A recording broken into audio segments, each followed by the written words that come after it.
સૂર મંદિર આણંદ સહર્ષ રજૂ કરે છે સત્સંગ મનોરંજન ભાગ 9મો. પેલા કાકા ગાંધીની દુકાને ગયા, ફરતા ફરતા એ જ ગાંધીને ત્યાં ગયા જે પેલો મૂળિયો રાખે ત્યાં. કે ભાઈ મૂળિયાનું શું છે? તા કે 100 રૂપિયા. તા કે બતાવો ખરા, નમૂનો બતાવો. પેલા ગાંધીએ મૂળિયું કાઢીને આપ્યું. પેલા પટેલ ગામડાના ઓળખી ગયા કે આ તો કપાસનું મૂળિયું છે. આમાં મારે ગયેલા આખો મેળો ભરેલો છે, ચૂલામાં હળગાવા રાખ્યો છે. તા કે કાકા બોલ બોલ ના કરશો, તમારે મને કપાસનું મૂળિયું, પણ કપાસની અંદરથી રૂ નીકળે અને રૂમાંથી કપડો થાય ને કપડો આ પહેરે એટલે આખું જગત ઢંકાય. આખા જગતને ઢોકવાનું કામ કપાસનો કપડો કરે છે. એટલે અમે કપાસ નથી કહેતા, અમે એનું નામ જગત ઢોકણી રાખ્યું છે. એટલે આ જગત ઢોકણી મૂલ્યું. બોલો, જગત ઢોકણી કરી તે ભલભલા છેતરી ગયા. આવું ભાઈ દર્દી આવે તા કે એને દમયંતી પતિ રસ આપજો. શંકર ભસ્મ ને દમયંતી પતિ રસ. દમયંતી પતિ રસ કેવો? પણ એ પોતે એનો જે કમ્પાઉન્ડર હોય એ સમજી જાય. દમયંતીના પતિનું નામ નળ રાજા હતું, નળ. અને નળ ખોલે એટલે પાણી જ નીકળે ને, તે પાણીની બોટલ ભરી આલે. અને શંકર ભસ્મ મહાદેવજી રખ્યા ચોરતા, રખ્યાનો પડીકો આલે. પણ આમાં દુનિયા છેતરી જાય છે. એટલે સંતને ભગવાનને ઓળખવા બહુ અઘરા છે ભાઈ. એક ડોશીમાના ઘર આંગણે એક સંત આયા, નારાયણ રે સચ્ચિદાનંદ મુનિ, અને ડોશી થઈ ગઈ ઉની. ઓ બાપ, હવારના પોળમાં કઈથી મહારા લબડી પડ્યા. હજુ તો છોકરોને પાપડીઓ નહીં શેક્યા લઈને તમે આવી ગયા. જાઓ બીજા ફરી આમ જાઓ. મહારાજ કે મૈયા કુછ દે. પેલા ડોશીમાં કે શું પથરા આલું તમને? महाराज के माँ जी प्रेम से जो पथरा देता है उसका भी कल्याण हो जाएगा, प्रेम थी पत्थरो आपो. डोशी में आखा घर में पत्थर खोरत बधा पत्थर ચોટાડી દીધેલા. તો ઘંટી નીચે એક પથ્થર મૂકી રાખેલો, ખીલડો ઠોકવા માટે રાખેલો. એ પથ્થર કાઢીને આપ્યો. મહારાજે પથ્થર હાથમાં લીધો ને જોયો, ઓળખી ગયા કે આ તો પારસમણી. ડોશીમાન કે માજી ઘરમાં કઈ લોખંડ છે? ડોશીમાં કે મહારાજ તમને પથ્થરો આલ્યો તો હજુ લોખંડ માગો છો? આ તો ચા પીવડાવે તો નાસ્તો ખોરે એવું કરો છો તમે. તમારે લોખંડ શું કરવું છે? અહીં મીઠાની લારીઓ વાળા રહેવા દે, ફરી આમ લોખંડ કેરો વાળા બધું લોખંડ લઈ જાય છે. મહારાજ કે માજી લોખંડ લાવું, સોનું બનાવું. ડોશીમાં તો પછી ઘરમાં કાટ ખાઈ ગયેલું લોખંડ પડ્યું તે લાઈન ઢગલો કર્યો. અને મહારાજે ત્યાં પારસમણી અડાડ્યો, લોખંડનું સોનું થઈ ગયું. ડોશી ખુશ ખુશ થઈ ગયો કે મહારાજ આ પથ્થરો પાછો હાલતા જશો. મહારાજ કહે છે માજી અમે તો સંત છીએ, અમારે કંઈ જરૂર નથી. જે તાકાત છે આ પથ્થરમાં છે, આ પારસમણી છે, પણ તમે ઓળખી શક્યો નહીં. એટલે બ્રહ્માનંદજીએ લખ્યું છે કે ઓળખવા ભગવાનને બહુ કઠણ છે. આજની ઘડી રે ધન્ય આજની ઘડી, આજની ઘડી રે ધન્ય આજની ઘડી.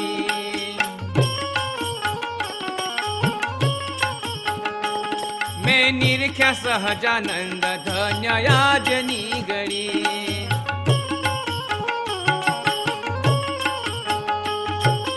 આજની ઘડી રે ધન્ય આજની ઘડી.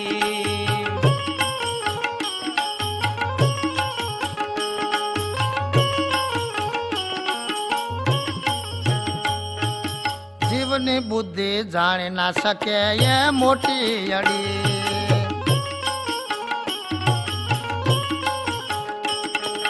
સદગુરુની દ્રષ્ટિ થાતો વસ્તુ એ જડી. સદગુરુની દ્રષ્ટિ થાતો વસ્તુ એ જડી. આજની ઘડી રે ધન્ય આજની ઘડી. આજની ઘડી રે ધન્ય આજની ઘડી. મેં નિરખ્યા સહજાનંદ ધન્ય આજની ઘડી. મેં નિરખ્યા સહજાનંદ ધન્ય આજની ઘડી.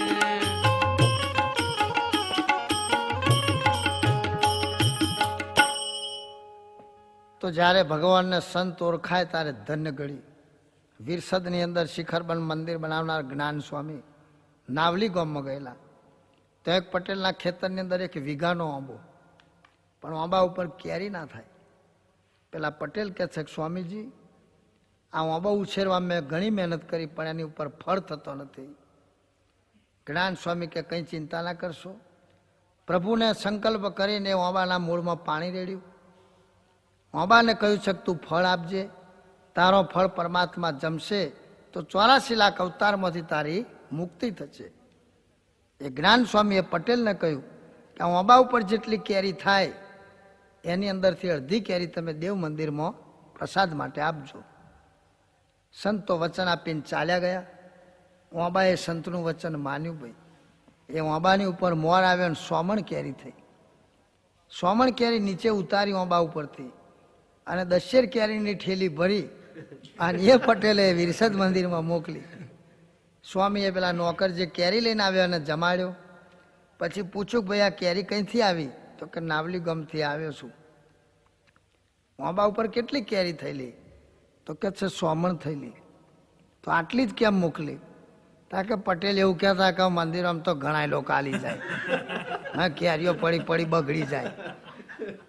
સ્વામી એ કેરીનો પ્રસાદ પ્રભુને ધરાયો છે. ભાઈ પ્રભુ ઓબાનું કલ્યાણ કરજો.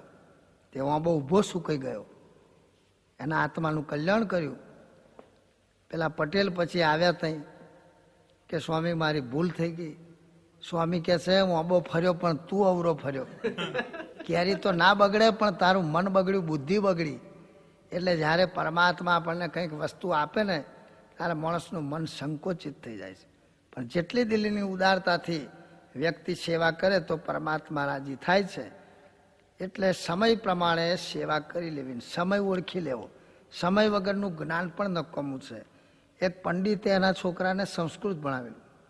હવે પંડિત ને એનો છોકરો બંને ચાલ્યા જાય છે. રાત્રિનો અંધકાર છે.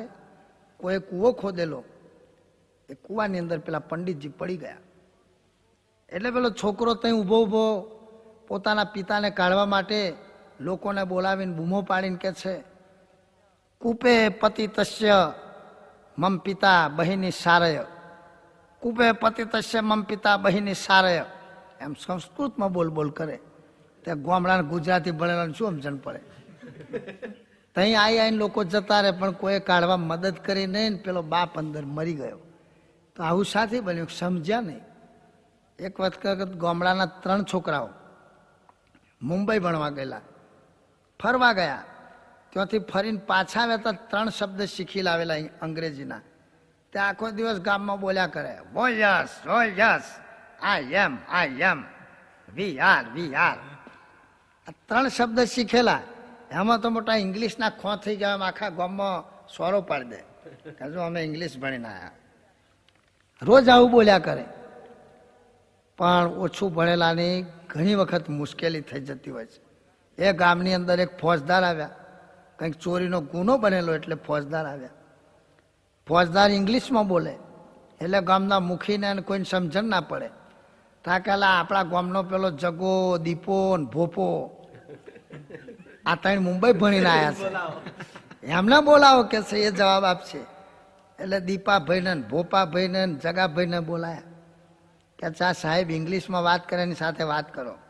પેલા 3 છાતીને બટન ખોલીને આમ દાદા હોય એવા થઈને આવેલા. એમને એમ કે જો અમારી જરૂર પડી ને, ના ભણ્યા હોય એને શું આવડે? એટલે પેલા સાહેબે ઇંગ્લિશમાં પૂછ્યું કે ભાઈ આ ગામમાં ચોરી થઈ એ બાબતમાં તમે કંઈ જાણો છો? હા હોય યસ. સારું. બીજાને કે તમે એની અંદર ખરા? આઈ એમ. ત્રીજાને કે તમે તા કે યસ વી આર કે અમે બધાય. એટલે ફોજદારે 3ને પકડીને ઓયડીની અંદર પૂરી દીધા અને જે પછી મારવાનો ચાલુ કર્યો. બરોબર ખૂબ માર્યો. બાપા મરી ગયા બૂમો પાડે. પછી ગામના સરપંચ અને બધા વચ્ચે પડ્યા. ફોજદાર સાહેબને કે આ છોકરાઓ નિર્દોષ છે, એમને ના મારશો. મોડ છોડાવ્યા. પેલા 4 નાસી ગયા. પણ મનમાં વિચાર કરે કોઈ દાડો હવે આવો ખોટો દેખાવ કરવો નહીં. ખોટા દેખાવની અંદર મુશ્કેલી થાય. ભાઈ એક છોકરાને ભણવા મોકલેલો તો કશું ભણે નહીં, રસ્તામાં રખડી ખાય. પછી તેને મા બાપે સ્કૂલમાંથી ઉઠાડી લીધો. હવે છોકરો મોટો થયો એટલે એને શોખ જાગ્યો. ભાઈ પેન્ટ પહેરે, શર્ટ પહેરે, ગોગલ્સ પહેરે, હાથે ઘડિયાળ, ખિસ્સામાં પેન અને વટબંધ ફર્યા કરે ગામમાં. ત્યાં એક ડોશીમાન ઘેર કાગળ આવેલો. એટલે ડોશીમાં પેલા છોકરાને બોલાવે, ઓ ભાઈ વિનુ અહીંયા જોઈ જરા, આ કાગળમાં શું લખ્યું વાંચ જોઈ. વિનુએ કાગળ હાથમાં લીધો, પણ વિનુ ભણેલો નહીં એટલે શી રીતે કાગળ વાંચે. એને પોતાનું બાળપણ યાદ આવ્યું કે મા બાપે મને ભણાવવા માટે ઘણી મહેનત કરેલી, પણ મેં રખડી ખાધું. હવે આ કાગળ શી રીતે વાંચવું, એટલે આંખમાં વાંચવું આવી ગયો. અને દરેકે સમયે સમયે પરીક્ષા આપવી પરીક્ષા અને લેવી શિક્ષા. જેણે જગતમાં ના લીધી શિક્ષા અને કંઈકને લેવી પડી દીક્ષા, અને જેણે નથી લીધી દીક્ષા એ કંઈક માગે છે ભિક્ષા. અને જો ના માગ્યું એ ભિક્ષા તો ભાડે ફેરવજો રિક્ષા. ભાઈ જગતમાં કંઈક તો શિક્ષણ દરેકે લેવું જ પડે, અને શિક્ષણની કિંમત છે. ભાઈ એક દાખલો કહું વચ્ચે કે એક જગ્યાએ નોકરી માટે 3 ભાઈઓ ગયા, ભણેલા ગણેલા. તો પેલા શેઠે પૂછ્યું કે ભાઈ હું એક એક પ્રશ્ન પૂછું, જવાબ આપશો? તા કે આપીશું. પહેલા વ્યક્તિને બોલાવ્યો કે ભાઈ આ તારા માથાના વાળ છે એ ધોરા થઈ ગયા છે, અને આ દાઢી મૂછના વાળ છે કાળા રહ્યા છે, એનું શું કારણ? પેલે તરત જ જવાબ આપી દીધો કે જો માથાના વાળ પહેલા ઉગે છે એટલે એ મોટી ઉંમરના થઈ ગયા એટલે એ ધોળા છે, અને દાઢી મૂછના વાળ તો 20 વર્ષે મૂછ ઉગે, કોઈને 16 વર્ષે ઉગે, એટલે 16 વર્ષ પછી આ ઉગેલા વાળ છે એટલે જવાન રહ્યા છે, તેમાં આ કાળા છે ને માથાના ધોળા થઈ ગયા. પેલા પાસ કર્યો કે છોકરો હોશિયાર છે. બીજા છોકરાને બોલાવ્યો, તારે એના દાઢી મૂછના વાળ ધોળા થઈ ગયેલા અને માથાના કાળા રહેલા. અલા ભાઈ કે તારે દાઢી મૂછના વાળ ધોળા છે અને માથાના વાળ કાળા છે, એનું શું કારણ? તો કે શેઠ સાહેબ મારે મોડું ધોવાનું બહુ શોખ, દાડામાં સાબુ લઈને 20 વખત ધોયા કરું, એટલે આ દાઢી મૂછના વાળ ધોવાઈને ધોરા થઈ ગયા, અને માથું ધોતો નહોતો એટલે કાળા રહ્યા. શેઠ કલા આવ્યો હોશિયાર છે, એને લઈ લીધો નોકરી. ત્રીજાને બોલાવે, ભાઈ તાર દાઢી મૂછ જ નથી, એનું શું કારણ? બિલકુલ વાળ જ નથી ઉગ્યા. તાકે શેઠજી હું મોસાળ ઉપર પડ્યો છું, મારી બાનો ધર્મ અપનાવ્યો છે, મારી બાને કશું નહીં, દાઢી મૂછ તો મારે નહીં. શેઠ કલા આવ્યો હોશિયાર છે.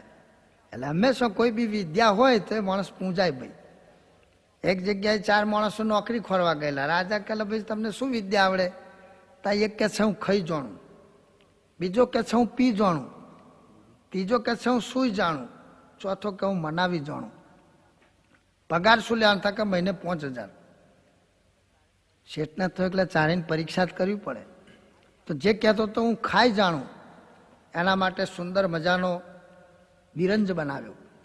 સારા કૃષ્ણ કમોદના ચોખાની અંદર કેસર, પિસ્તો, ખોળ, ઘી બધું નાખી બિરંજ બનાવ્યો.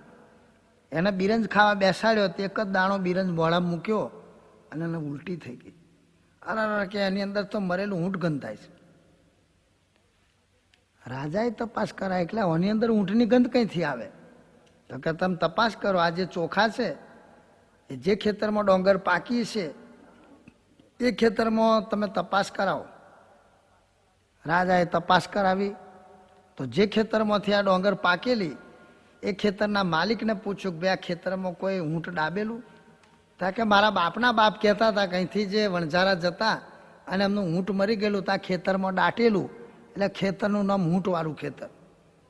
ઓહો 200 વર્ષ પહેલો જે ખેતરમાં ઊંટ દાટેલું એ ખેતરની અંદર ડોંગર ઉગાડી એના ચોખા તૈયાર થયા, અને એની અંદર કેસર, પિસ્તો, બદામ મસાલા નાખ્યા હતા, એના મસાલાની ગંધ ના આવી અને ઊંટની ગંધ આવી. જબર ભાઈ ખાવા વાળો કે પાસ થઈ ગયો, લે તારો 5000 રૂપિયા પગાર મંજૂર. બીજાને પૂછ્યું કે તું શું કરું છું? તા કે હું પી જાણું છું. તો એના માટે એક શરબત બનાવ્યું સારામાં સારું. એની અંદર વરિયાળી, એલચી, ઘણી વસ્તુઓ સારી, એસન્સ બધું નાખીને શરબત તૈયાર કરાવ્યું. પેલા ભાઈને પીવા માટે પ્યાલો આપ્યો. એક જ ઘૂંટો જો શરબત પીધો અને એને કહી દીધું કે આ શરબતની અંદર મને દારૂની ગંધ આવે છે. રાજા વિચારમાં પડે કે કોની અંદર દારૂ નથી ને? તો કે તમે તપાસ કરાવો, આ પાણી કઈથી લાવ્યા? તો જે કુઈનું પાણી લાવેલા એ કુઈના માલિકને પૂછ્યું તો કે છે મારા બાપના બાપ હતા, ત્રીજી પેઢીવાળા એ વાત કરતા કે આ કુઈની અંદર પહેલો દારૂના માટલો દાટીને દારૂ ગાળવાનો ધંધો ચાલતો, એટલે કુઈનું નામ દારૂડી કુઈ. ઓહો 200 વર્ષ પહેલોની એને ખબર પડી ગઈ. એ કોઈમાં દારૂ કરાતો એની ગંધ એને શરબતમાં આવી તો જબરો ભાઈ તું તારી વિદ્યામાં પારંગત પાસ કરી દીધો. ત્રીજાને પૂછ્યું તું શું કરું છું તો કે હું સુઈ જાણું છું. તો એના માટે 10 મણનું ગાદલું તૈયાર કરાવ્યું, પોચું મસરૂનું ગાદલું, મકબલની ચાદર પાથરીને ઉપર સુવાડ્યો. તને એકદમ બેઠો થઈ ગયો, ભાઈ આ જગ્યાએ તપાસ કરો ગોદરામ, ત્યાં મને ખીલી વાગતી હોય એવું કઠણ વસ્તુ વાગે છે. તરત જ બ્લેડ લાવીને ગોદડું ચીરી અને ત્યાં રૂ આગું પાછું કર્યું તો અંદરથી પિંજારાનો એક વાળ નીકળ્યો. ઓહો, અને 10 મણના ગોદડામાં આટલો વાર ખૂંચ્યો. ભાઈ જબરો તું સુનારો, તારી વિદ્યામાં તું પાસ થઈ ગયો, તને 5000નો પગાર મંજૂર. ચોથાને પૂછ્યું કે ભાઈ તારે શું વિદ્યા આવડે છે? મને મનાવી જાણતો આવડે છે, કોઈ બી વ્યક્તિ રીસાઈ ગયો તું મનાવું. એટલે રાજાએ પોતાની રાણીને કહ્યું તું અહીંથી ચાલી જા, પિયર જતી રહે. જો તને મનાવવા આવે ને તો ગમે એમ કર, પણ તું પાછી નહીં આવતી. જો તું પાછી આવીશ તો 5000 પગાર આપવો પડશે. રાણી કહે છે ઉપરથી ભગવાન આવે તો હું પાછી ના આવું, તમે તમારી ચિંતા ના કરશો, હું આ ઉપડી. રાણી તો રથમાં બેસીને પિયર બાજુ ચાલી. રાજાએ પેલા ભાઈને બોલાવ્યો કે ભાઈ તું કહેતો તું હું મનાવી જાણું, તો આપણી રાણી રીસાઈ ગઈ છે ને મનાવી લાવીશ? હા એમાં શું મનાવી લાવું, એકની 1000 રાણી રીસાઈ ગઈ તો બી મનાવી લાવું, પણ મને સગવડ આપવી પડે, મને ઘોડો આપો. ઘોડો આપ્યો, ઘોડા ઉપર આ ભાઈ બેસી ગયો. જે બાજુ રાણી ગઈ તે બાજુ ઘોડો દોડાવ્યો અને છેક એના રથની આગળ ઘોડો ઊભો રાખ્યો, રથ ઊભો રખાવ્યો. રાણીને કહે છે રાણીબા તમારો રોટલો ખાઉં છું, તમારું પાણી પીવું છું, એટલે તમારી મને હૃદયમાં લાગણી છે એટલે હું કહેવા આવ્યો છું. તમને કાઢી મૂકીને રાજાએ બીજી 11 રાણીઓ સાથે લગ્ન કરવાનું નક્કી કર્યું છે. મંડપ બંધાઈ ગયા છે અને વાજો વાગે છે, તમારે આવવું હોય તો આવો, જો નહીં આવો તો રહી જશો, નહીં 3માં, નહીં 13માં, નહીં 56ના મેરમાં. પછી તમે હેરાન થશો, હું તો આ તમને કહેવા આવ્યો છું. પેલા એ ઘોડો પાછો વાર્યો. રાણીએ વિચાર કર્યો કદાચ એવું હોય તો મને કાઢી મૂકીને એમણે 11 રાણીઓ સાથે લગ્ન કરે તો આપણો પછી નંબર જ ના લાગે. એટલે રાણીએ રથ પાછો વરાવ્યો. પેલો ઘોડેશ્વર પહોંચી ગયો. રાજાને કહે છે રાણીબા આવે છે? આવે જ નહીં. અરે ના શું આવે, તમે વાટ જુઓ. થોડી વાર થઈને રાણીનો રથ આવ્યો. રથમાંથી નીચે ઉતરી રાણીને જબરું બતાવ્યું પાણી. હા તમે મને કાઢી મૂકીને બીજા લગ્ન કરવા તૈયાર થયા છો, પણ હું નથી જવાની, હવે તું ઘરમાં જ રહેવાની, તમે લાવી જો બીજી રાણી. રાજા કહે પણ તને કહ્યું કોણ? હવે કેનારે કહ્યું તમારે જોડવાની શી જરૂર, હું હવે જવાની નથી. રાજા કહે ભાઈ જબરો બનાવવા વાળો, તારો બી 5000 રૂપિયા પગાર મંજૂર. કોઈ બી વિદ્યા ભણે તો પારંગત થાય તેની કિંમત. ત્યારે આ વિનુભાઈ ભણેલા નહીં. ડોશીમાનો કાગળ હાથમાં લીધો, વાંચતો આવડે નહીં, આંખમાં વાંસુ આવી ગયો. ડોશીમા કે ભાઈ કેમ રડ્યો? દિવાળીબા કહેવાય એવું નહીં કે છે. દિવાળીબા જોણે ચોક્કસ મારા ભાઈ બીમાર હતા, એ ગબડી પડેલા, મારા ભાઈ ખલાસ થઈ ગયેલા. એટલે દિવાળીબા એ પોક મૂકી ભાઈ બરોબર રડવા માંડ્યો. દિવાળીબા પેલો વિનુ ઉઠીને ચાલ્યો ગયો. તો આડોશી પાડોશી 2-4 ડોશીઓ આવી, એમણે રડવાનું ચાલુ કર્યું. બરોબર રડ ઘઘરાટ ચાલુ થઈ ગયો. ત્યાં કેટલી ડોશીઓ આવી કે હવે રડવાનું શું કે છે, કૂટવાનું ચાલુ કરો ભાઈ. હાય ભજલા હાય હાય વીરા હાય. જેને જેવું સંબંધ સગું આમ બોલી બોલીને કૂટવા માંડ્યો. તાર હિન્દુસ્તાનમાં અંગ્રેજો આવેલા ને 3 વસ્તુ જોઈને ખુશ થઈ ગયેલા. અંગ્રેજો એક ભજ્યું જોઈને ખુશ થઈ ગયેલા, એક આ કૂટવાનો રિવાજ જોઈને ખુશ થઈ ગયેલા, અને સહજાનંદ સ્વામીને જોઈને ખુશ થઈ ગયેલા. અંગ્રેજો જયારે ઇન્ડિયામાં આવે ને તાર બહેનો બધો કાળો ડ્રેસ પહેરીને અને આમ છાજ્યા કૂટે. એટલે અંગ્રેજો જોવા ઉભા રહે, જોઈ જોઈને ખુશ થઈ જાય કે this is very best dancing, best dancing એમ બોલ્યા કરે. પછી કોઈ ઇન્ડિયને કહ્યું કે આ તો મરી ગયા પાછળ કૂટે છે. તાર અંગ્રેજોને થયું બેડ મેનર, બેડ મેનર. પછી એ લોકો જોવા નહીં ઉભા રહેતા. પછી અંગ્રેજો એક હોટલમાં ગયેલા, ત્યાં ઇન્ડિયાની સ્પેશિયલ આઈટમ ભજીયો ભાઈ. તો એક ડીશ ભજીયો મંગાવ્યો અને ભજીયું તોડીને પેલા અંગ્રેજો ખાય તો ભજીયાની અંદરથી બટાકાનું ફોડવું નીકળ્યું. અંગ્રેજો વિચાર કરે કે કોઈ જગ્યાએ સોંધો મૂક્યો નથી, કોઈ જગ્યાએ વેલ્ડિંગ કરેલું નથી, કોઈ જગ્યાએ હોલ મૂક્યું નથી, બારી બારણું નથી, તો આ કંઈથી ઘૂસ મારી ગયું અંદર. This is wonderful item. એ લોકો જોજો જ કરે અને ભજીયોનું પેકિંગ કરીને પછી ફોરેન મોકલ્યું ઇંગ્લેન્ડ કે ભાઈ આની શોધખોળ કરો કે આ ભજીયું બનાવવાની ડાય કેવી છે, મશીન કેવું, એની મેન્યુફેક્ચર કેમનું થાય. અંગ્રેજો વિચાર કરીને થાકી ગયા કે તો આનું મશીન નહીં મળે, આની ડાય નહીં મળે. પણ બોલો આપણે ઇન્ડિયા આગળ ખરો ને. અહીં અભણ બેનને અડધી રાતે જગાડો જોઈએ કે બેન ભજીયો બનાવશો તો યસ આઈ એમ રેડી કે. બોલો સ્ટવ ને વહુ બે રેડી હોય ભજીયો થઈ જાય. તારે અંગ્રેજો ભજીયું જોઈને ખુશ થઈ ગયા, ડાન્સિંગ જોઈને ખુશ થાય. ને ત્રીજું સહેજાનંદ સ્વામી મહારાજને મળવા રાજકોટમાં સર ડનલોપ ને માલકમ હેલી આવેલા. એમને બે સંકલ્પ કરેલા કે સહેજાનંદજી જો ગોળ હોય, ભગવાન હોય, તો એમના હાથે કોઈ શાસ્ત્ર આપે. અને બહાર રોજો ઘોડો બાંધેલો, એ ઘોડો ગમી ગયેલો કે આ ઘોડો આપે. તો મિટિંગના અંતે ભગવાન સહેજાનંદ સ્વામીએ રોજો ઘોડો આપ્યો અને શિક્ષાપત્રી ભેટ આપી. અંગ્રેજો ટોપા ઉતારીને પગે લાગ્યા QR બોર્ડ. અને એ શિક્ષાપત્રી લંડનના મ્યુઝિયમમાં આજે છે અને એની પૂજા થાય છે. એ પ્રમાણે રાજનીતિ અપનાવી તો આજે દુનિયાની અંદર અંગ્રેજોનું નાણું મોંઘામાં મોંઘું થઈ ગયું. એના 1 પાઉન્ડના 70 રૂપિયા આવે. મોંઘો પાઉન્ડ લોક મારે ત્યાં રાઉન્ડ. સારા ડૉક્ટરો, એન્જિનિયરો બધાય થઈ જાય છે.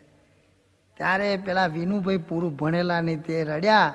ત્યાં ડોશીઓ રડી, બધું રડકકડાટ ચાલુ થઈ ગયો. વિનુ ધીરે રહીને ચાલ્યો ગયો ત્યાંથી.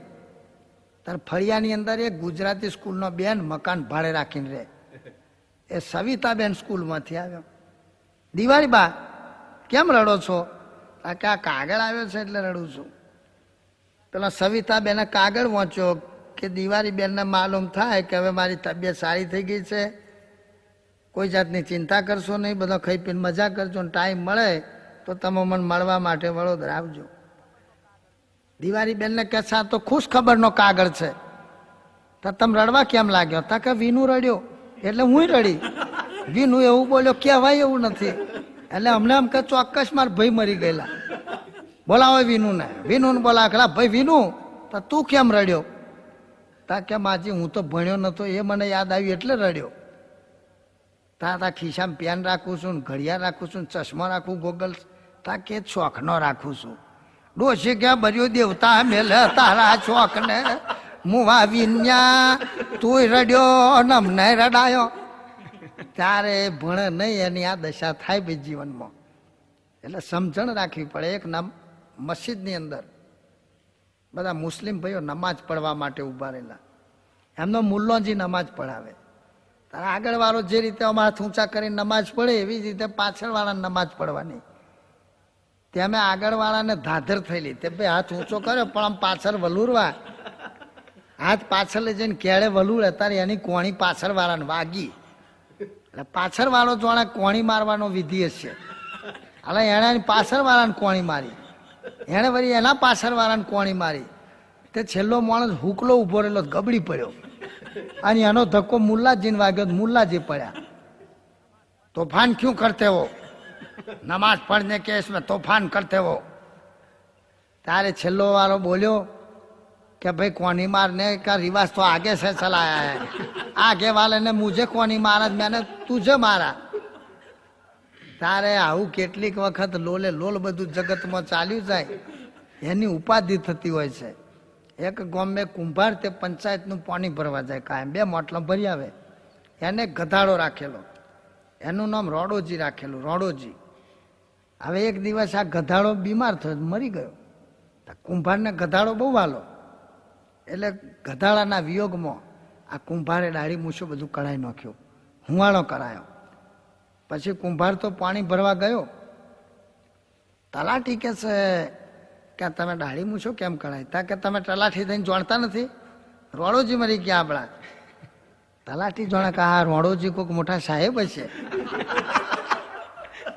તારે આ કુંભારે તો દાઢી મૂછ મુડાય તો મારે મુડાવવા પડે. તલાટી સાહેબે દાઢી મૂછ મુડાઈ નાખ્યો. ત્યાં પાછા સરપંચ સાહેબ આયા, મુખી આયા. અલા કે તેને હુંવાળો કેમ કરાતા? કે રોડોજી મારા જાણતા નથી. ઓલા કે રોડોજી કોઈ મોટા સાહેબ હશે. તો સરપંચ ને મુખીએ એમણે હુંવાળો કરાયો. પછી તો પાછા સભામાં ગયા હતા. દીવાનજી કહેલા તમે બધા હુંવાળો કરીને કેમ આયા? તો કે દીવાન થઈને જાણતા નથી? રોડોજી મર્યા? હા, કે રોડોજી મોટા સાહેબ છે. એટલે એમણે પાછા દાઢી મૂછો કપાઈ નાખ્યો. પછી તો સેનાપતિએ વાત જોણી કલા તમે બધો હુવાળા કળાયો? કે રોડોજી સાહેબ મર્યા જોણતા નહીં તમે? એમણે વિચાર્યું કે આ કોઈ મોટા અમલદાર છે, એનું મન આપણે રાખવું જોઈએ, એમણે દાઢી મૂછો મૂડાયો. પછી તો બધા રાજાને મળવા ગયા. રાજા કે સલા બધા હુવાળો કરાવીને કેમ આવ્યા છો? કારણ કે તમે રાજા થઈને જોડતા નહીં, રોડોજી મરી ગયા છે. ત્યાં આપણા રાજની અંદર મોટા માણસ, આપણે કંઈક જરૂર પડે સલાહ સૂચન આપતા એ મરી ગયા. એટલે રાજાએ દાઢી મૂછો મૂડાઈ નાખ્યો. રાજા જમવા ગયા હતા. રોણીબા કે આ હુવાળું કરીને કેમ આવ્યા છો? કારણ કે રોડોજી મરી ગયા. અને પણ રોડોજી આપણા હગામ કોઈ નહીં. આપણા હગામ હોય તો આપણે દાઢી મૂછો મૂડાવી પડે. તપાસ કરાવો કે રોડોજી કોણ છે. એટલે રાજાએ દિવાનજીને પૂછ્યું કે ભાઈ રોડોજી કોણ? કારણ કે હું નહીં જાણતો, આ તો સરપંચને મુખીને બધા મૂડાઈને આજ મેં મૂડાયું. આ સરપંચને મુખીને પૂછ્યું કે રોડોજી કોણ? કારણ કે તલાટીએ મૂડાવ્યું એટલે મેં મૂડાયું. તલાટીને કેલા ભાઈ રોડોજી કોણ? કારણ કે હું નહીં જાણતો, પણ આપણા શકરાજી પાણી ભરવા આવે એમણે મૂડાયું મેં મૂડાયું. શકરાજીને પૂછ્યું કે ભાઈ રોડોજી કોણ? કારણ કે ભાઈ મારી એકનો એક ગધાડો હતો, મારે છોકરો નહીં, મારા છોકરા જેવો વાલો, ત્યાં ગધાડો મરી ગયો, એના મોનમાં મેં મૂળાયું. હવે કોણ કોને કે ભાઈ? લોલે લોલ ને જબરું પોલ. એટલે જગતની અંદર છે ને પોલ બહુ ના ચાલે. અનીતિની વસ્તુ ડુપ્લિકેટ અત્યારે જમાનો થઈ ગયો, બધા ડુપ્લિકેટ કરતા થઈ ગયા. તમે જો દરેક વસ્તુની અંદર દગા, ડુપ્લિકેટ, ભેળસેળ. તમે જુઓ મરચાની અંદર વેર ફેરવી દે, હળદરમાં મીઠું ફેરવી દે, ભેળસેળનો જમાનો થઈ ગયો. પણ અંતે ડુપ્લિકેટ નકલી વસ્તુમાં દુઃખી થવાનું. હું નડિયાદ ગયો એક જગ્યાએ કેસેટ વાગે, મેં કહ્યું ભાઈ ઓરિજિનલ કે ડુપ્લિકેટ? કારણ કે આપણું બોર્ડ વાંચો જોઈએ, ઓરિજિનલ કેસેટ સેન્ટર. અહીં એક ડુપ્લિકેટ કેસેટ આ બતાવો તો 1000 રૂપિયા ઇનામ આપી દઉં. તારે બોલો એની દુકાને ગ્રાહકી ચાલે. અને અત્યારે લોકો નફો કરવા ડુપ્લિકેટ કરે, દગો. પણ એનું પરિણામ શું આવે કે એક જંગલની અંદર એક શિયાળવું, તે ફરતું ફરતું ગળીના વજમાં પડી ગયું. પેલો ગળીની ખેતી થાય, એનું શરીર આખું ભૂરા રંગનું થઈ ગયું. પેલું શિયાળ તો બહાર નીકળ્યું, રંગ રૂપ બદલાઈ ગયો. એટલે તો વટ મારવા માંડ્યું. વાઘ સિંહ વરુ બધાને કહે છે જુઓ આજથી વનરાજ હું છું. સાક્ષાત વનદેવીએ મને રાજ્યાભિષેક કરી દીધો છે, એટલે બધાથી ઊંચે હું બેસવાનું. પેલું શિયાળ ઊંચે બેસી ગયું, સિંહ બધા નીચે બેઠા, હાથી બધા, વાઘ બધા નીચે બેઠા. અને શિયાળીઓ વટ માર્યા કરે. પણ જો રાતનો સમય થયો અને બીજો શિયાળીઓએ લારી કરી, હુકો હુકો હુકો. એટલે પેલા શિયાળ જે ગાદી પર બેઠેલું ને એને હુકા હુકા ચાલુ કર્યું. પછી તો સિંહ ચાલ્યા રે. એટલે આ ક્યારું શિયાળવું? આ તો બોલે હુકા હુકા કઈ નાખો એના ભૂકા. બધા સિંહ ઉપડ્યા, નવરું કરી નાખ્યું. એટલે જગતની અંદર સત્ય છે ને એને વોંચ નહીં આવે ભાઈ, બાકી અસત્ય વસ્તુને દુઃખ આવવાનું છે. એક શહેરની અંદર એક શેઠજીએ કાળો બજાર, સંગ્રહખોરી, અનીતિ કરી કરીને લાખો રૂપિયા ભેગા કર્યા. કોઈ દિવસ પરોપકારની અંદર કે સારા કાર્યમાં એક પૈસો વાપર્યો નહીં. ત્યારે અસત્યનો હંમેશા પરાજય થતો હોય છે. એ શેઠની દુકાને એક ભાઈ ગઠિયો કૂતરો વેચવા આવ્યો. કે શેઠજી આ કૂતરો તમારે ખરીદવો છે? આ કૂતરો છે ને તે જઈ ખોતરે ત્યાંથી સોનું નીકળે છે. શેઠ કહેલા ના હોય, સોનું નીકળે? હા સોનું નીકળે. તો શેઠ કે બતાવજો. શેઠ અને પેલો ગઠિયો બંને ચાલ્યા, કૂતરાને છૂટો મૂકી દીધેલો. પણ એ કૂતરાને એવી ટ્રેનિંગ આપેલી કે જઈ ધન દાટ્યું હોય ત્યાં જ ઊભો રહે અને ત્યાં જઈને ખોતરે એટલે પેલું દાટેલું નીકળે. 2-4 જગ્યાએ અગાઉથી આ ભાઈએ બનાવટી સોનું દાટી દીધેલું. પેલો કૂતરો જઈને ત્યાં ખોતરે એટલે જમીનની અંદરથી સોનું નીકળ્યું. બીજી જગ્યાએ જઈને કૂતરાએ પગના નોર વડે ખોતર્યું, ખાડો બનાવ્યો તો અંદરથી સોના ચાંદીના રૂપિયા નીકળ્યા. શેઠ તો ખુશ થઈ ગયો કે ભાઈ આ કૂતરો આપવો છે. કેટલા રૂપિયા લેવાના? કે 20 લાખ રૂપિયા લેવાના. એટલે એટલા બધા તાકે ઘડીક વારમાં 4 જગ્યાએ સોનું કાઢ્યું તો આખા દિવસમાં કેટલું કાઢે? તો જિંદગીમાં તો કરોડો રૂપિયાનું સોનું કાઢી આપે. આ તો 20 લાખ તે ઓછા કહું છું. પછી તમે 25 લાખ આપો તો કૂતરો નહીં મળે. પેલા શેઠજીએ 20 લાખ રૂપિયા આપીને કૂતરો ખરીદી લીધો. પછી તો લઈ જઈને ખોતરાવે તો પેલો કૂતરો ઊભો ઊભો પોતા નોર વડે ખોતરે તો જમીનની અંદરથી કાંકરા નીકળે. પણ કોઈ જગ્યાએ સોનું ના નીકળ્યું. કૂતરાના પગના નોર ઘસાઈ ઘસાઈને લોહી નીકળ્યું, પણ સોનું નીકળે ભાઈ. આ તો બનાવટ હતી, ગઠિયો હતો. શેઠને અટક આવી ગયું ભાઈ, તે પેટ ભરીને પસ્તાયા અને એમાં ખલાસ થઈ ગયા. એટલે સત્યમેવ જયતે ભાઈ, સત્યનો જય છે. અસત્ય કોઈ દાડો ચાલે નહીં. અને હંમેશા અસત્યવાળાને પાછળથી દુઃખ જ આવવાનું છે. એટલે જેણે જેણે જીવનની અંદર સત્ય રાખીને ભક્તિ કરી છે એને પરમાત્મા મળ્યા છે. વડોદરાની અંદર જ્યારે ગાયકવાડ સરકારનું રાજ્ય હતું તે વખતે તેમના દિવાનજીના પત્ની શાંતાબેન એ ખૂબ ભક્તિવાન હતો, પતિવ્રતાનો ધર્મ પાળતો. પોતાનો પતિ એમાં અચળ રાખે મતી, કરે ની એવડી ગતિ, એનું નામ સતી ને એ જ સ્વર્ગે જતી. પતિના વચનની અંદર આજીમો આજી તો પતિ થાય રાજી, તબિયત રહે તાજી. પોતાનો પતિ ગમે તે વચન કે એનું પાલન કરે, એનું નામ પતિવ્રતા ભક્તિ. એક દાખલો છે કે વિવેકાનંદ સ્વામી જ્યારે વિદેશ ગયેલા તો રસ્તાની એક સાઈડમાં કબર ચણેલી, ત્યાં એક બેન બેઠી બેઠી પવન નાખે, વીજળો લઈને વાયરો નાખે. વિવેકાનંદજી ત્યાં ઊભા રહ્યા છે, ઊભા ઊભા વિચાર કરે છે કે આ બેનની ભક્તિને ધન્યવાદ છે. આપણા હિન્દુસ્તાનની અંદર તો કેટલીક બહેનો સેવા કરે ને કેટલીક નથી કરતી. કેટલાક પતિ પાણી માગે તો કેટલીક બહેનો કહેતા તમારે જાતે લઈ લો, હું હમણાં જ આડી પડીશું. પેલો બાપડો વિચાર કરે કે તું હમણાં આડી પડી, કે જે દાડાની આ ઘરમાં આવી તે દાડાની આડી જ પડીશું. કયા દાડે ત્યાં બેઠા થઈને તારા ધણીને પાલો પાણી આપ્યું. પછી એ ધણીનું ધારોક મરણ થઈ જાય ને ઘેર સમાચાર આવે કે તમારા પતિને એક્સિડન્ટ થઈ ગયો, તો પેલી બેન બેઠી બેઠી આંખમાંથી આંસુડો પાડીને રડે, હો રાજા રણછોડ, હો જલારામ બાપા, ટીન્યાલ પપ્પા ખલાસ થઈ ગયા, મારા હાથનું પાલો પાણી પીવાય ના રહ્યા. પણ બિચારો લે માગતો તો તે દિવસ એક ચમચી પાણી એના મોઢામાં રેડ્યું. હવે મરી ગયા પછર ગામની ભાગોરે પાણીની ટાંકી બાંધે તો શા કામની. એટલે વિવેકાનંદજી મહારાજે પેલી બેનને પૂછ્યું કે બેન આ કબર કોની છે? પેલી સ્ત્રી બોલી કે મહારાજા મારા પતિદેવની કબર છે, અને મારા પતિ જ્યારે મરણ પામ્યા ત્યારે છેલ્લી વખત મારી પાસે પ્રોમિસ એટલે વચન માગેલું કે મારા મૃત શરીરની ઉપર કબર ચણવામાં આવશે. એ કબરનું ચણતર ને પ્લાસ્ટર જ્યાં સુધી સુકાઈ ના જાય ત્યાં સુધી તું બીજું લગ્ન કરતી નહીં. કે મહારાજ આ ચણતર ને પ્લાસ્ટર તો 15 દિવસે ના સુકાય, આ વહેલું સુકાઈ જાય ત્યાં હું વાયરો નાખું છું. આ મહારાજને થયો કાંઈ હાય બાપ હું ભૂલો પડ્યો, હું જાણું કાંઈ એના ધણીને વાયરો નાખે થા તો કબરનું ચણતર ઉકવવા માટે વાયરો નાખે. કે ચણતર વહેલું સુકાઈ જાય ફરી મારો રીમેરેજ ફરી પુનઃ લગ્ન થાય ને, એનું નામ પતિવ્રતાનો ધર્મ નહીં. પણ એક પતિમાં નિષ્ઠાવાન આ દિવાનજીના પત્ની શાંતાબેન દરરોજ સવારમાં વહેલો ઉઠીને પરમાત્માનું ધ્યાન કરે છે અને ભજન કરે છે.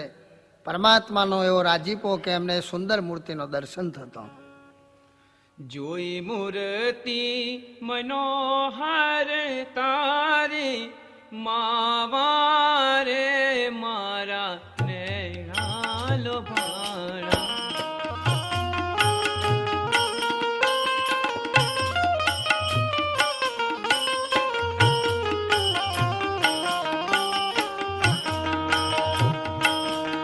જોઈ મૂર્તિ મનોહર તારી, માવારે મારા નૈણા લોભાણા.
શ્યામ સુંદરની સુંદર મૂર્તિના આ શાંતાબેનના દર્શન થતો. એ શાંતાબેનનું ખૂબ સુંદર રૂપ જોઈ તેનો સેનાપતિ મોહિત બન્યો છે. બેનને ઉપાડી જવાનું કાવતરું ગોઠવવા માટે એણે એક બનાવટી પત્ર લખી અને આ બેનની ઉપર મોકલ્યો છે. પત્રની અંદર એવું લખ્યું છે કે બોરસદથી લિખિત તમારા મોટા ભાઈના જય શ્રી કૃષ્ણ પહોંચજો. અત્યારે અહીંયા હું ખૂબ જ બીમાર છું, થોડા દિવસનો મહેમાન છું, માટે છેલ્લા સમયે ભાઈને મળવાની ઈચ્છા હોય તો આ પત્ર મળે કે તુરત જ તમે વડોદરાથી બોરસદ આવજો. પેલા બેનના હાથમાં કાગળ આવ્યો છે. કાગળ વાંચીને આંખમાં આંસુ આવી ગયો. પોતાના પતિને કહે છે મારા ભાઈ બહુ સિરિયસ છે, એમને મળવા માટે મારે જવું છે. દીવનજીએ રજા આપી, તારે જવું હોય તો જા, પણ સાથે દાસીને લઈને જજે. બંદોબસ્ત માટે એક દાસીને સાથે મોકલી છે. બંને ચાલતો ચાલતો વડોદરાથી વાસદ આવ્યો છે. તો મોટા ભાઈની એક બાધા અધૂરી એ પણ પત્રમાં ઉલ્લેખ કરેલો કે મહીસાગર નદીની અંદર સ્નાન કરી એક ઘીનો દીવો ને એક શ્રીફળ નદીમાં પધરાવી મારી અધૂરી બાધા પૂરી કરીને આવજો. એટલે આ બેન પોતે મહીસાગરમાં સ્નાન કરવા માટે ત્યાં રોકાયો છે. દાસી હતી તે કળશો ભરીને જંગલ જવા ગઈ છે. આ દિવાન પત્ની નદીમાં સ્નાન કરે છે. એક દીવો ને શ્રીફળ નદીમાં પધરાવ્યો છે. તે વખતે પેલો જેના દિલમાં દગો હતો તે સેનાપતિ ત્યાં આવી ગયો. સેનાપતિ આવી, દાસી તો ત્યાં હતી નહીં. આ બેન એકલી જ હતી. એ તક જોઈ અને દિવાન પત્નીનો હાથ પકડી અને ઢસેડવાનો ચાલુ કર્યો. ચાલ મારી સાથે, બહુ દિવસથી તને લઈ જવાનો વિચાર કરતો હતો. આજે તું મારા પંજાની અંદર આવી છે. સિંહના પંજામાંથી શિયાળ નહીં છટકી શકે. આજે તું ગમે તેમ કરીશ પણ તારો છુટકારો નહીં થાય. તે વખતે આ દિવાન પત્નીએ પરમાત્માને યાદ કર્યા છે. વાલા રમઝમ કરતા કાલ હે વાલા રમઝમ કરતા કાન મારે ઘેર આવો ને. વાલા રમઝમ કરતા કાન મારે ઘેર આવો રે. હે વાલા રમઝમ કરતા કાન મારે ઘેર આવો ને.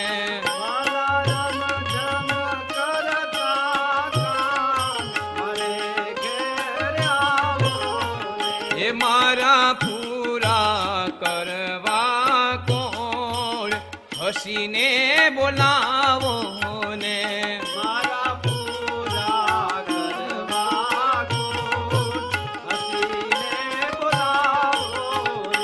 મારે તમ સંગ લાગી પ્રીત શ્યામ સુહાગી રે.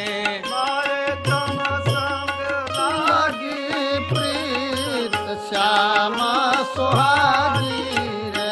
મેં તો તમ સંગ રમવાન કાજ લજા ત્યાગી રે. મેં તો તમ સંગ રમવાન કાજ હે વાલા રમઝમ કરતા કાન મારે ઘેર આવો ને.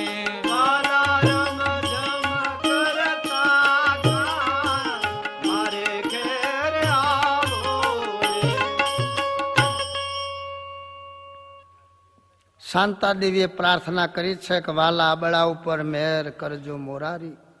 હું તો જન્મો જન્મની નાથ દાસી તમારી. પરમાત્માને જે કોઈ વ્યક્તિ યાદ કરે છે પરમાત્મા એની ઉપર દયા કરે છે. દુઃખ આવે હરિભક્તને તેની સહાય કરે નરવીર. વસમી વેળાએ વાલમો સુખ આપે શ્યામ સુધીર.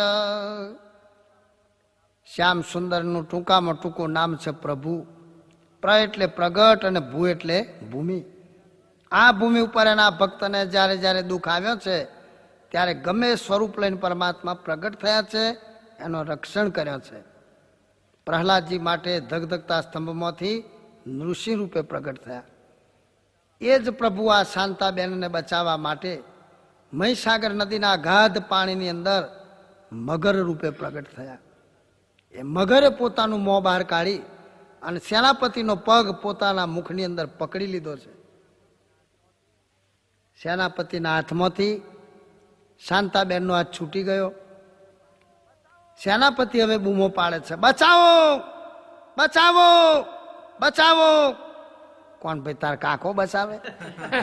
વારા ફરતી વારીને તારા ફરતી મારી. કોકના દુખે દુખી થશો તો ભગવાન સાથ હાલશે, પણ કોકનું ઘર હળગે શિયાળામ તકે સારું થયું ઠાડી ઉડી મારી. કોકના દુખે જો તમે સુખી થશો તો પરમાત્મા સહાય નહીં કરે.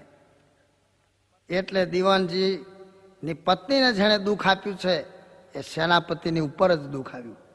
બચાવો બચાવોની બૂમો પાડે છે. ત્યારે સેનાપતિની સાથે 3 સિપાઈઓ ગયેલા.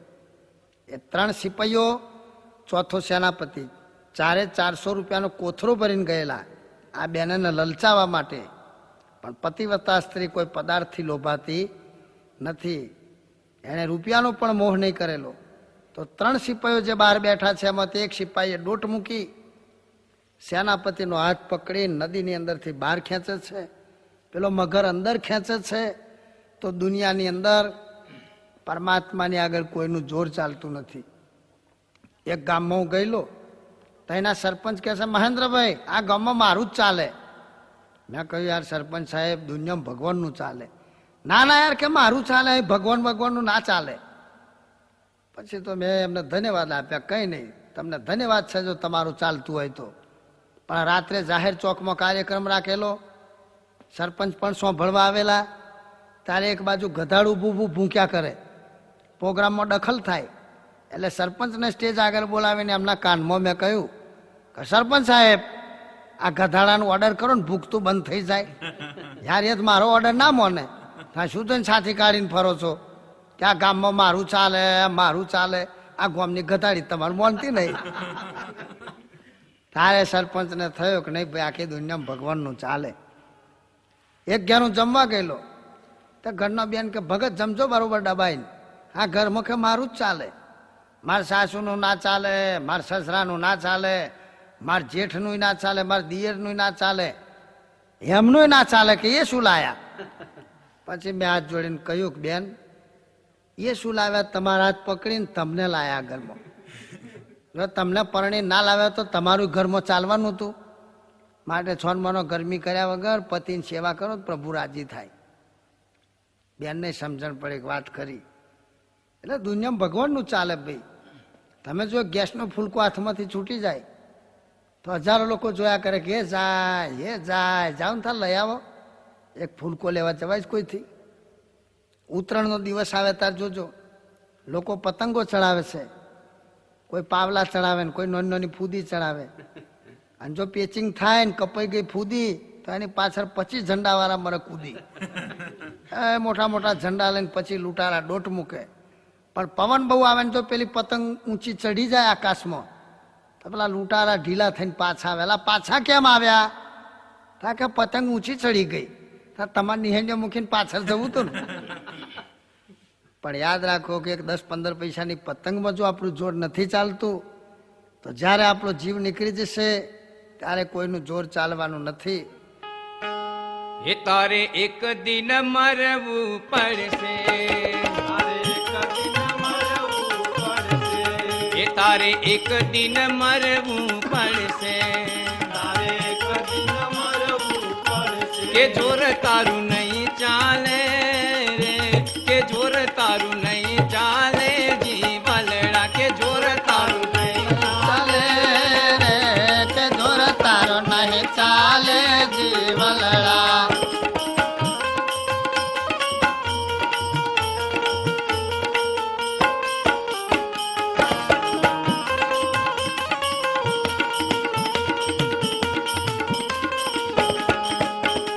દોલત માલ ખજાના, ધન દોલત માલ ખજાના એ તો અહીં ના અહીં રહેવાના એ તો અહીં ના અહીં કે રહેવાના સાથે તારી નહીં આવે રે કે સાથે તારી નહીં આવે જીવલડા કે સાથે તાર તારી નહીં આવે રે કે સાથે તાર નહીં આવે જીવનડા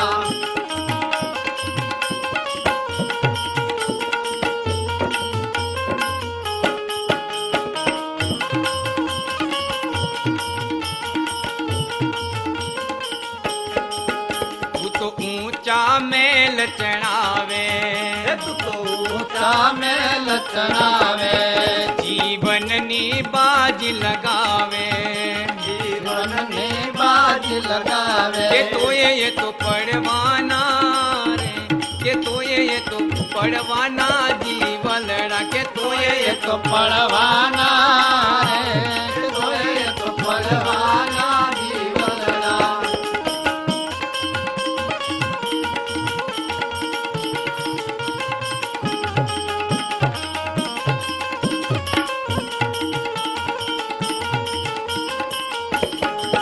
તું તો લાખ કરે ચતુરાઈ તું તો લાખ કરે ચતુરાઈ તારી નહીં ચાલે સે ખાઈ તારી નહીં ચાલે છે ખાઈ કે ધાર્યું તારું નહીં ચાલે રે કે ધાર્યું તારું નહીં ચાલે જીવલડા કે ધાર્યું તારું નહીં ચાલે રે કે તારું નહીં ચાલે જીવનડા તારે એક દિન મરવું પડશે તારે કદી ન મરવું પડશે કે જોર તારું નહીં ચાલે રે કે જોર તારું નહીં ચાલે જીવલડા ઢોર તારું નહીં ચાલે રે કે ઢોર તારું નહીં ચાલે જીવનડા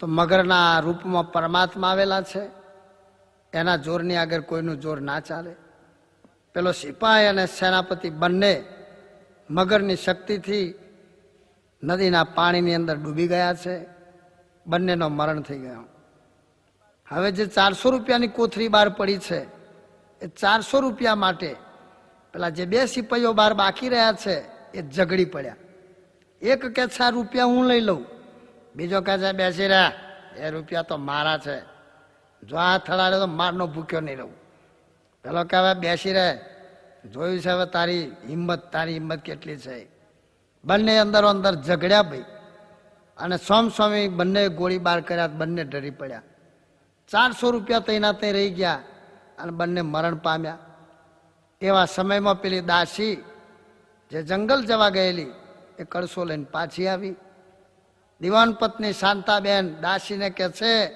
જો મારા નાથની લીલા 4 થઈ ગયા ઢીલા બે નદીમાં ખલાસ થઈ ગયા છે આ બે બાર ખલાસ થઈ ગયા જીતને તારે ગગન મેં અને ઇતને શત્રુ હોય પણ કૃપા હોય રઘુનાથ કી તેરા બાલ નહીં મોકા હોય જન રામ રાખે તેને કોણ ચાખે પ્રભુનો જેને સાથ છે પ્રભુની જેની ઉપર મેર છે એને સદાય લીલા લેર છે દિવાન પત્ની દાસીને કે છે 400 રૂપિયાનો કોથળો ઉપાડી લે અને બંને બોરસદના માર્ગે પ્રભુના ગુણ ગાતો ગાતો જાય છે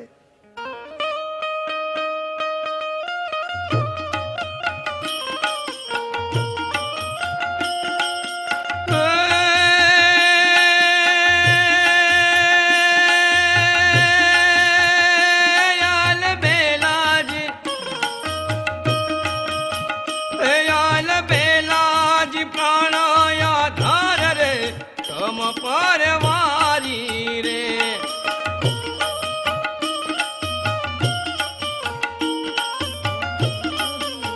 એ તારે નેણે તે નંદા કુમાર રે મોહી વ્રજ નારી રે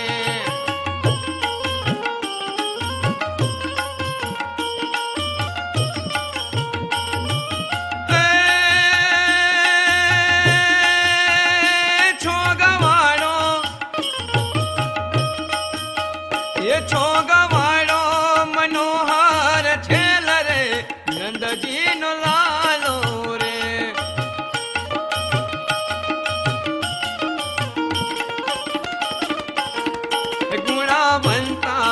विषतारे खेल रे ब्रजपति वाला रे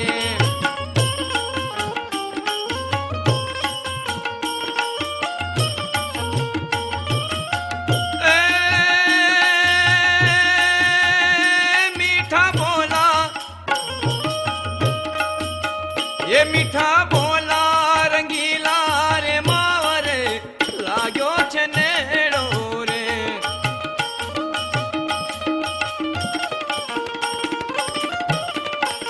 ये नहीं मेलू हूँ नटवर नावरे कान तारो केड़ो रे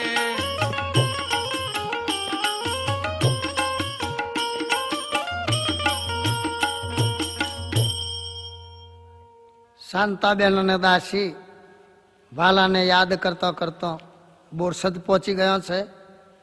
પોતાના ભાઈના ઘેર જઈ અને ભાઈને કહે છે, ભાઈ તમે બહુ બીમાર થઈ ગયા છો.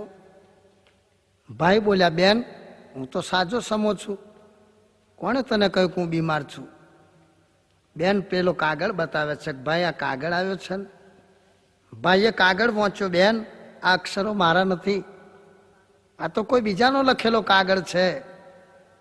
શાંતાબેને વિચાર કર્યો કે આ બનાવટી કાગળ લખનાર બીજો કોઈ નહીં પણ વડોદરાનો સેનાપતિ, કે જેની મારી ઉપર કુદ્રષ્ટિ હતી અને ખરેખર જેના દિલમાં દગો હતો. દગો નથી કોઈનો સગો, અદ્વત તોડાવે રગો. જેણે કર્યું છે કપટ એનું થઈ જાય ચપટ. કાળ માળે ઝપટ, મારી દે બે થપાટ, કરી દે સપાટ. એટલે તો આ દગાવાળાની આવી એક વાત છે ભાઈ. એક રાજા હતો, રાજાને ત્યાં ગુરુજી રહેતા. રાજાને પરિવારની અંદર એક દીકરી જ હતી. આ દીકરી થોડે થોડે ઉંમર લાયક થઈ, ખૂબ સુંદર રાજકન્યા હતી. રાજાએ ગુરુજીને બોલાવ્યા કે આ કન્યાનો હાથ જોઈને જ્યોતિષ શાસ્ત્રના આધારે એનું ભાવિ કેવું છે તમે જુઓ. રાજાએ કહ્યું છે એટલે પેલા ગુરુજીએ કન્યાનો હાથ પોતાના હાથમાં પકડ્યો છે અને હાથની અંદર રેખાઓ જોઈ અને ગુરુજી બોલે છે. ગુરુજીએ જ્યારે કન્યાનો હાથ પકડ્યો ને ત્યારે એમનું મન બગડ્યું. કન્યાનો સ્પર્શ થવાથી આ મહારાજનું મન ભ્રષ્ટ થયું, એની નજર બગડી. એટલે મહારાજે એવું બનાવટી વાત કરી દીધી કે તમારી દીકરી છે એ ઉંમર લાયક થશે, એનો લગ્ન થશે તો જે રાજકુંવરની સાથે લગ્ન થશે એ રાજકુંવરની સાથે તમારું યુદ્ધ થશે ને તમારું મરણ થશે. એટલે રાજા રોવા લાગ્યા, રાણી રોવા લાગી. ગુરુજી એનો કોઈ રસ્તો ખરો? રસ્તો એક જ છે કે આ કન્યા તમે નદી માતાને સોંપી દો. એની માં બનશે નદી તો દુઃખ નહીં આવે કદી. તો એના માટે એક લાકડાની પેટી મંગાવી. પેટીની અંદર આ કન્યાને સુવાડી છે. કન્યાનું પૂજન કર્યું, પેટી બંધ કરી અને નદીના પાણીની અંદર એ પેટી તણાતી મૂકી દીધી. ગુરુજી કહે છે કે હવે તમારે કઈ વાંધો નહીં આવે. થોડી વાર થઈ અને ગુરુજી કહે છે મારા શિષ્યો ઘણા વખતથી મને યાદ કરે છે, જો તમે રજા આપો તો મારા શિષ્યોને મળવા માટે જવું છે. રાજાએ ગુરુજીને રજા આપી, ઘણું ધન આપ્યું. ગુરુજી ત્યાંથી નીકળ્યા છે તો જે નદીની અંદર આ પેટી તણાતી જતી હતી એ જ નદીના કિનારા ઉપર 5-15 ગૌ દૂર આ ગુરુજીનો મઠ હતો, આશ્રમ હતો. બીજા શિષ્યો ત્યાં રહેતા હતા. ગુરુજી પોતે ત્યાં પહોંચી ગયા. શિષ્યોને કહ્યું છે કે આ નદીની અંદર એક પેટી તણાતી આવશે. એ લાકડાની પેટીને ઉપાડી આપણો જે આશ્રમ છે એનો 3જા માળે જે રૂમ છે એની અંદર તમારે મૂકી દેવાની. 8 દિવસ સુધી મારે વિધિ કરવાની છે અને એનું જે ફળ આવશે દરેકને પછી ભોગવવાનું 9મા દિવસથી મળશે. માટે મારી આજ્ઞા તમારે પાળવાની છે. હા ગુરુજી, આપ કહેશો એમ કરીશું. ગુરુજી તો વાટ જોઈને બેસી રહ્યા છે ક્યારે પેટી આવે, ક્યારે પેટી આવે. તો આ પેટી જે નદીમાં મૂકી છે એ તણાતી તણાતી ચાલી તો એક ધોબી કપડાં ધોતો તો એના હાથમાં આવી. ધોબીએ પેટીને બહાર કાઢી છે. પેટી ખોલી તો અંદરથી રૂપાળી કન્યા બોલી. ધોબીએ જોયું કહો આ તો એક સુંદર કન્યા અંદર છે, રાજકન્યા હોય તેવી છે. એને પૂછ્યું કે તું કોની દીકરી છું? એ દીકરીએ રાજાનું નામ આપ્યું કે હું અમુક રાજાની દીકરી છું. અને અમારા રાજની અંદર એક ગુરુજી રહેતા, એના દિલમાં દગો હતો. એણે મારા બાપુજીને કહ્યું કે આ કન્યાનો લગ્ન થશે, એના જે પતિ આવશે એના સાથે તમારું યુદ્ધ થશે ને તમારું મરણ થશે.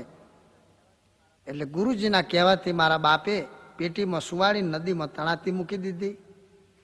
ગુરુજીના દિલમાં કંઈ દગો હતો એની મને ખબર પડી ગઈ છે. ધોબી આ કન્યા રાજાને સોંપી દીધી.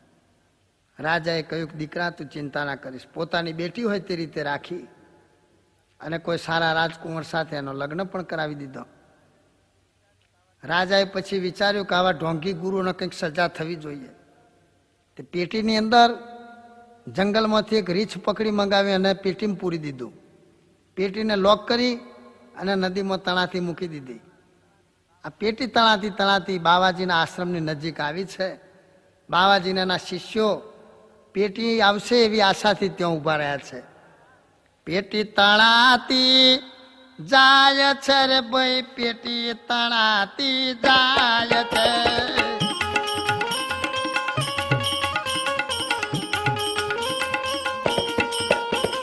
પેટી તણાતી જાય છે રે, એ પેટી તણાતી જાય છે.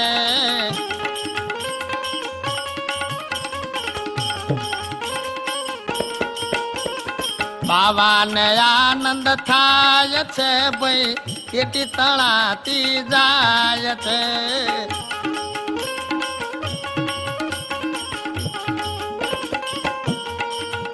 એ ગુરુને આનંદ થાય છે ભાઈ, પેટી તણાતી જાય છે.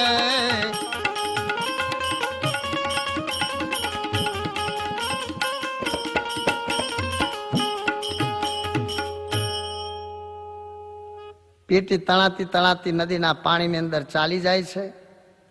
બાવા એના શિષ્યોએ પેટી જોઈ ખુશ થઈ ગયા છે કે બહુ દિવસથી જેની આશા હતી એ આશા પ્રભુએ પૂરી કરી. જગતમાં લોકો કહે છે ને કે ભાઈ ગુરુ ગુરુ કર્યા.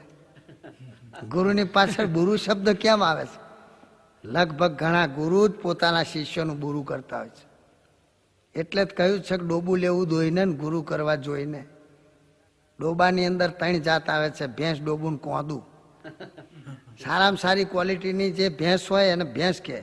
દોવા બેસે તો સારામાં સારું દૂધ આપે, એના ફેટ સારા આવે, ભેગી કરાવે, કેસ એનો ભેંસ, ખાઈ પીને ટેસ. અને બીજા નંબરમાં ડોબું, તે બધું ખાઈ જાય પણ દૂધ ના કાઢે. એટલે પેલી બેન ડફણું લઈને મારે ત્યારે થોડું દૂધ હાલે, એટલે ડફણું ખાઈને દૂધ હાલે એનું નામ ડોબું. અને ત્રીજા નંબરની જે સાવ થર્ડ ક્વોલિટી કે જેને બધું દોણ કપાસ્યા બધું મૂકે, સૂકું લીલું ઘાસ બધું ખાઈ જાય પણ ટીપું દૂધ ના આપે, કૂદા કૂદ જ કરે, ડિસ્કો કરતી એમ, એટલે કૂદી જાય નામ કોંદું.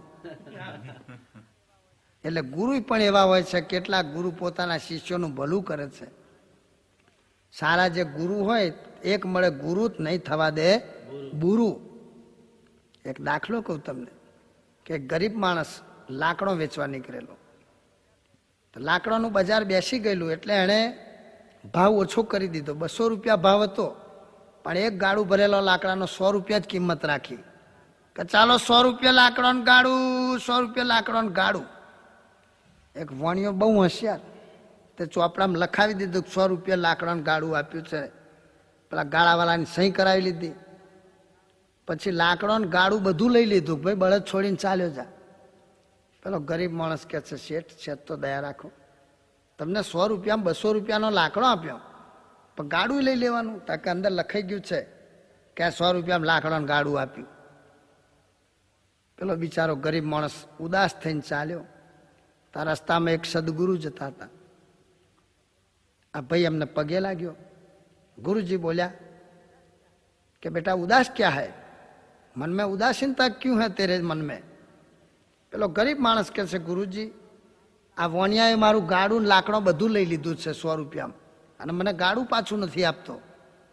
પેલા સાધુ મહારાજ ત્યાં આવ્યા, શેઠને ઘણા સમજાવ્યા કે શેઠ સૌને એક દિવસ જવાનું છે ઠેઠ, કોઈ વસ્તુ સાથે નહીં આવે, દરેકને જવાનું જ છે ભાઈ, કોઈને રહેવાનું છે જાવું છે રે જાવું છે જાવું છે રે ને દાન ભજ ભગવાન રે જીવ જાવું છે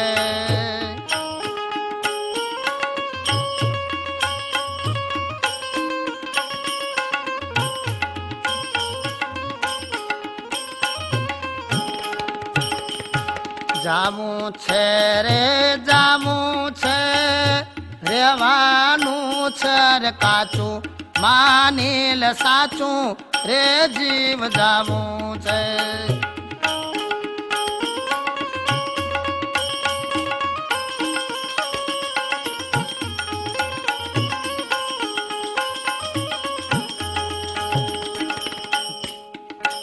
જાવું છે રે જાવું છે ધન માલ મેલી ખાલું ઠેલી રે જીવ જાવું છે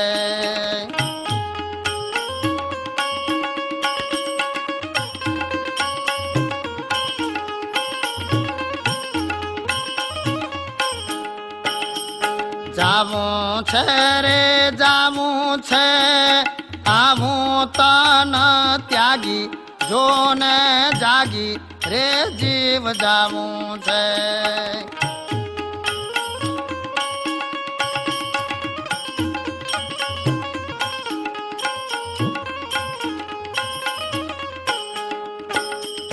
જાવું છે રે જાવું છે આપો જમણે હાથે આવે સાથે રે જીવ જાવું છે